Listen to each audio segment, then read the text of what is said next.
एक भक्त था। वह रोज बिहारी जी के मंदिर जाता था, पर मंदिर में बिहारी जी की जगह उसे एक ज्योति दिखाई देती थी। मंदिर में बाकी के सभी भक्त कहते, वाह, आज बिहारी जी का श्रृंगार कितना अच्छा है, बिहारी जी का मुकुट ऐसा है, उनकी पोशाक ऐसी है। तो वह भक्त सोचता, बिहारी जी सबको दर्शन देते हैं, पर मुझे क्यों केवल एक ज्योति दिखाई देती है।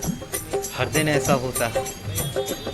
एक दिन भक्त ने बिहारी जी से बोला, ऐसी क्या बात है कि आप सबको तो दर्शन देते हैं पर मुझे दिखाई नहीं देते।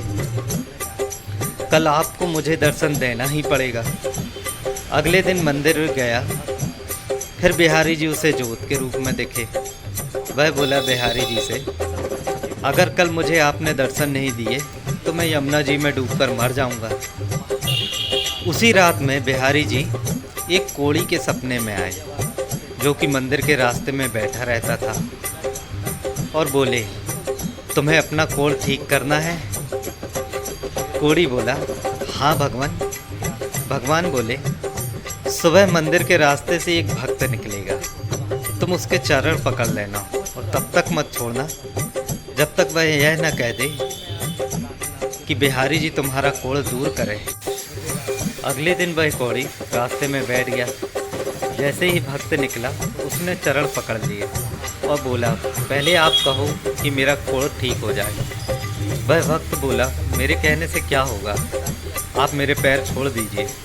कोढ़ी बोला, जब तक आप ये नहीं कह देते कि बिहारी जी तुम्हारा कोढ़ ठीक करें, तब तक मैं आपके चरण नहीं छोड़ूंगा।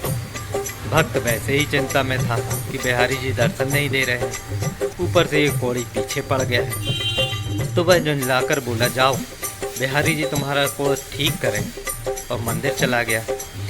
मंदिर जाकर क्या देखता है कि बिहारी जी के दर्शन हो रहे हैं। बिहारी जी से पूछने लगा, अब तक आप मुझे दर्शन क्यों नहीं दे रहे थे। तो बिहारी जी बोले, तुम मेरे निष्काम भक्त हो, आज तक तुमने मुझसे कभी कुछ नहीं मांगा, इसलिए मैं क्या मुंह लेकर तुम्हें दर्शन देता। यहाँ सभी भक्त कुछ ना कुछ मांगते रहते हैं, इसलिए मैं उनसे नज़र मिला सकता हूँ। पर आज तुमने रास्ते में उस कोढ़ी से कहा कि बिहारी जी तुम्हारा कोढ़ ठीक कर रहे हैं, इसलिए मैं तुम्हें दर्शन देने। भगवान की निष्काम भक्ति ही करना चाहिए।